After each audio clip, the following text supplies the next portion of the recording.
इस चैप्टर के शुरुआत में हम किसी जगह पर देखते हैं जहां पर कि काफी सारे ब्लड होते हैं। साथ ही वहां पर वॉइस लीडर भी जमीन पर गिरा हुआ होता है और काफी सारे लोग घायल हुए होते हैं। वहीं टकला और उसके साथ वाला एक बंदा इस नजारे को एक टेबल के पीछे से छुप कर देख रहा होता है, जबकि एरी अभी भी बेहोश होती है। बाद में वह टकला और उसके साथ वाला बंदा अपनी जगह से बाहर निकल कर कहते हैं, नींद की इतनी ज्यादा असरदार गोलियों के बावजूद भी यह आदमी ऐसा कैसे कर सकता है। तो उसके पीछे से वह बंदा कहता है, मुझे लगता है कि इसी कारण से उसे स्टील लायन कहा जाता है। जो सुन वह टकला कहता है, आखिर वह कैसे हमें इस राक्षस को जिंदा पकड़ने के लिए कह सकता है। यह किस तरह से उसे आसान लगता था। क्या होता अगर उसने नींद की गोलियों को नहीं खाया होता तो। जिस पर उसके पीछे से वह बंदा कहता है, हाँ आपने सही कहा, तब शायद हम भी नहीं बच पाते। आगे वह टकला उस बंदे से कहता है, जल्दी से और लोगों का इंतजाम करो, हम इन दोनों को अपने साथ ले जा रहे हैं और सुनिश्चित करना कि हमारे सभी लोग पूरी तरह हथियारों से लैस हो, क्योंकि यह बंदा कभी भी उठ सकता है। जिस पर उसके साथ वाला बंदा कहता है, क्या हम इस लड़की को भी अपने साथ ले जाने वाले हैं। जो सुन वह टकला कहता है, क्या तुमने सुना नहीं उसने पहले क्या कहा था।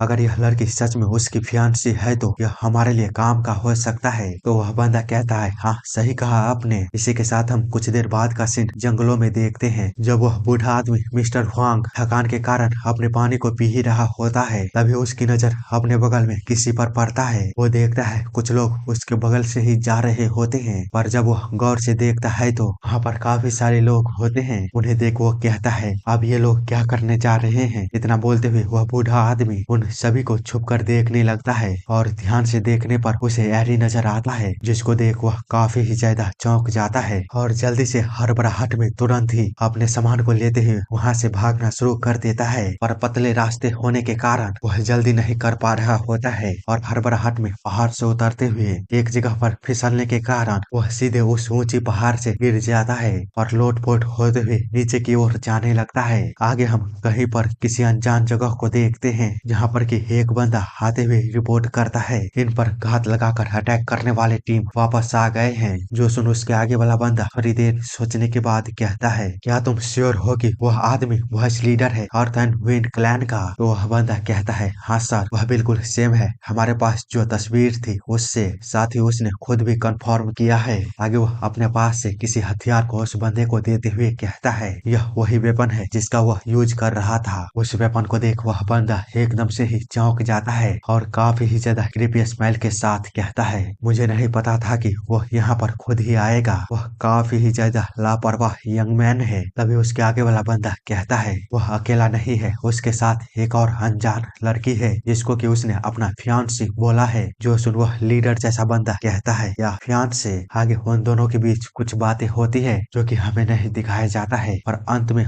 वह बंदा कहता है, मैंने उस लड़की को अपने साथ ले आया हूँ, पर हमें नहीं पता है कि हमें उसके साथ क्या करना चाहिए। तो वह लीडर जैसा बंदा कहता है, उन दोनों को अलग अलग कमरे में रखो और मेरे अगले ऑर्डर के आने तक इंतजार करो। वो बंदा कहता है, ठीक है सर। इतना बोलते हुए वह वहाँ से चला जाता है। वही वह लीडर जैसा बंदा कहता है, तो वह उसकी फियांसी है। जो सुन उसके पीछे लगे हुए पर्दे में से कोई बंदा कहता है, नहीं ऐसा नहीं हो सकता, उसके पास कोई भी फियांसी नहीं है, वह जरूर शायद रास्ते में किसी से मिला होगा, यही कारण है कि वह यहाँ पर इतनी जल्दी पहुँच गया है। इसीलिए अब जितने कम लोग इसमें शामिल होंगे उतना अच्छा होगा, जल्दी उससे छुटकारा पाओ। तुम पिछली बार की तरह सेम गलती नहीं कर सकते। आगे हम एक फ्लैशबैक को देखते हैं, जहाँ पर कि एक छोटा लड़का एक छोटी लड़की को बचा रहा होता है, पर वह काफी ही डरा हुआ लग रहा होता है, क्योंकि उसके आगे एक जंगली सुअर होता है जो कि सीधे ही उन दोनों की ओर बढ़ रहा होता है। उस सुअर को इस तरह अपनी ओर बढ़ता हुआ देख वह बच्चा काफी ही ज्यादा घबरा गया होता है। वही वह सुअर एकदम से ही उस पर झपटता है उन दोनों को मारने के लिए। जो देख वह छोटा लड़का अपनी आंखों को बंद करता हुआ उसने जो लकड़ी को पकड़ा होता है उसे आगे करता है उस सुअर को मारने के लिए, लेकिन तभी उसके मुंह पर काफी ही ज्यादा ब्लड आकर गिरता है, और जब वह अपनी आंखें खोल कर देखता है तो उस सुअर को किसी ने मार दिया होता है, जो कि बिल्कुल ही उसके सामने गिरा हुआ था। साथ ही उस सुअर के बगल में एक बंदा भी होता है अपने स्वॉर्ड के साथ, जिसने कि उस सुअर को मारा होता है। आगे वह स्वॉर्ड वाला बंदा उन दोनों बच्चों से कहता है, मैंने तुमसे कहा था कि मेरा पीछा मत करना, यह खतरनाक है। जो सुन वह छोटा बच्चा कहता है, बड़े भाई। तो उसका बड़ा भाई कहता है, तुम कभी भी मेरी बातों को नहीं सुनते, मुसीबत से भरे बच्चे।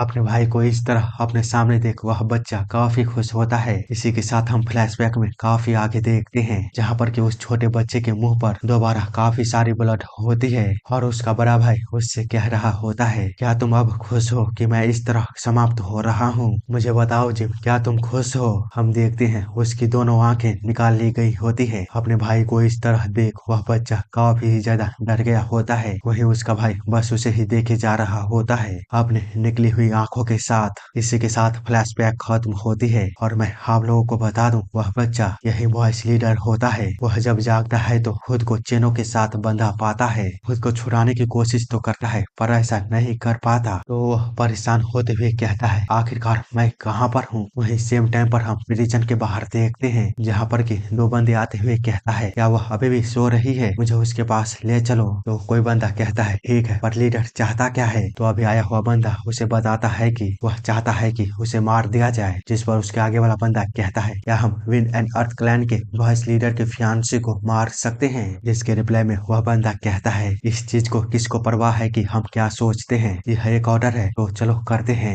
इतना बोलते हुए वो लोग जब प्रिजन के दरवाजे को खोलते हुए अंदर देखता है तो एरी अभी भी बेहोशी की हालत में जमीन पर वैसे ही पड़ी होती है, जिसको कि एक बंदा काफी ज्यादा बुरी नजरों से देखता है और फिर बाद में कहता है, उन्होंने मुझे ऑर्डर दिया है कि इसे मार दो, लेकिन यह नहीं कहा है कि इसे कैसे करना है। इसी के साथ सीन चेंज होता है इनकी ओर, जहाँ पर कि वह बूढ़ा आदमी मिस्टर हुआंग पहुंच गया होता है, पर उसकी हालत काफी ही ज्यादा बुरी होती है। उस बड़े से पहाड़ से नीचे गिरने के कारण वह किसी तरह डगमगाते हुए इन तक पहुंचा होता है। वहीं दूसरी तरफ इन सबसे बेखबर बुढ़िया और यंग जब अपने काम को कर ही रहे होते हैं, तभी उन सभी को एक आवाज सुनाई देती है जो कि टूटी फूटी स्वर में होती है, हैरी। हम देखते हैं वह बूढ़ा आदमी इनके अंदर आते हुए काफी ही ज्यादा घबराते हुए कहता है, हैरी। उस आवाज और उस बूढ़े आदमी को इस तरह देख यंग और बुढ़िया भी काफी ही ज्यादा डर गए होते हैं। पर इसी के साथ चैप्टर यहीं पर खत्म होती है। आगे और भी चैप्टर आने वाले हैं तो प्लीज जल्दी से सब्सक्राइब कर दो अगर अभी तक जिन्होंने सब्सक्राइब नहीं किया है तो, क्योंकि अभी इस चैनल को आप लोगों की सपोर्ट की काफी ही ज्यादा जरूरत है।